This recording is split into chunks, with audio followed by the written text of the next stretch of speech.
Have you ever experienced moments in your life where things seemed to fall into place, as if the universe was aligning in your favor, while at other times, you might feel like you're stuck in a cycle of suffering, unable to break free from the challenges around you?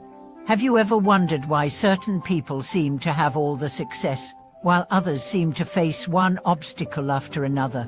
What if I told you that the answers to these questions lie in understanding one of the most fundamental laws of existence, the law of karma, and the profound impact that our actions have on our lives and future?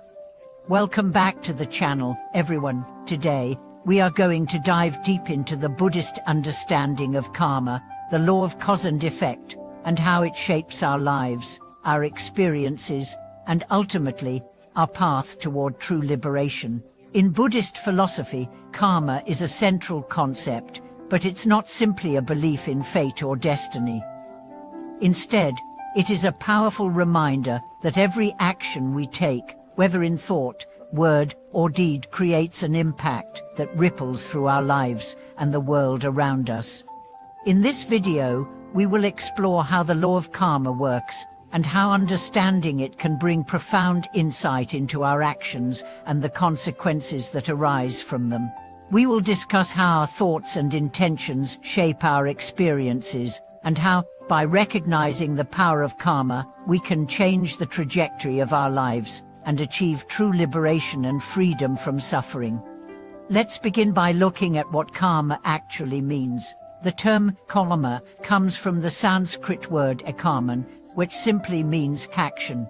However, in the context of Buddhist teachings, karma refers to the law of cause and effect, the principle that every action we take creates a result, whether good or bad, based on the nature of that action. This can include our physical actions, the words we speak, and the thoughts that arise in our minds. At first glance, the law of karma might seem like a straightforward cause and effect relationship. Do good, receive good. Do bad, receive bad. However, the truth is much deeper and more nuanced. Karma is not just about the immediate results of our actions, but about the long-term effects that shape our lives over time, including in future lifetimes. In other words, the seeds we plant with our actions today have the potential to grow into results that influence our future experiences and even our future births. The law of karma is based on the understanding that nothing happens by chance. Every event in our lives is connected to past actions, and our current actions are creating the conditions for our future.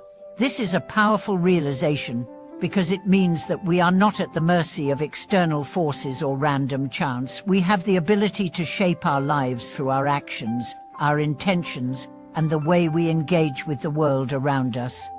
But how do we begin to understand karma on a deeper level?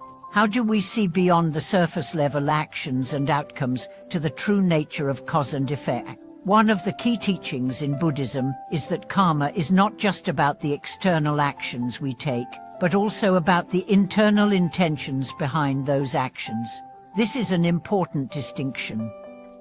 While an action may appear the same on the surface, the intention behind it determines whether the karma created is positive or negative. For example, imagine two people who both donate money to a charity. One person donates because they genuinely want to help those in need, driven by compassion and kindness. The other person donates because they want to receive recognition or praise for their generosity. While both actions might look the same on the surface, the intention behind each is different, and this will determine the nature of the karma they create. The first person's donation creates positive karma as it is motivated by selflessness and compassion. The second person's donation, while still a good action, may create less positive karma as it is motivated by desire for praise and external validation.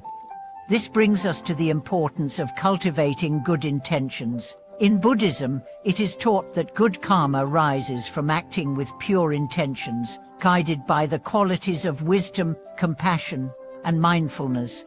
When our actions are motivated by these qualities, we are planting seeds for positive outcomes in the future, seeds that will eventually grow into peace, happiness, and liberation from suffering. But what about negative actions and the karma they create? It's important to understand that negative karma is not some kind of punishment inflicted by an external force, but rather a natural result of actions that arise from ignorance, greed, hatred, and other unwholesome states of mind. When we act out of these negative emotions or intentions, we create suffering, not just for others, but for ourselves as well.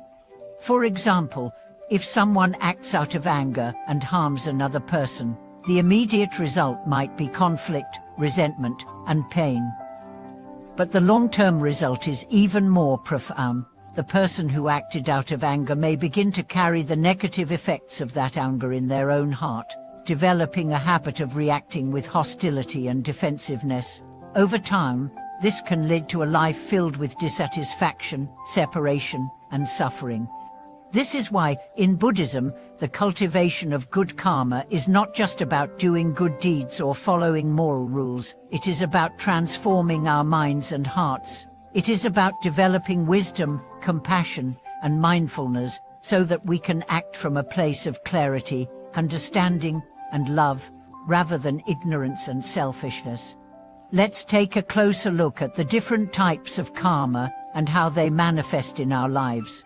According to Buddhist teachings, there are three primary categories of karma: positive karma, negative karma, and neutral karma. Positive karma rises from actions that are motivated by good intentions and lead to beneficial outcomes for ourselves and others. Negative karma rises from actions that are motivated by negative intentions and led to harmful outcomes.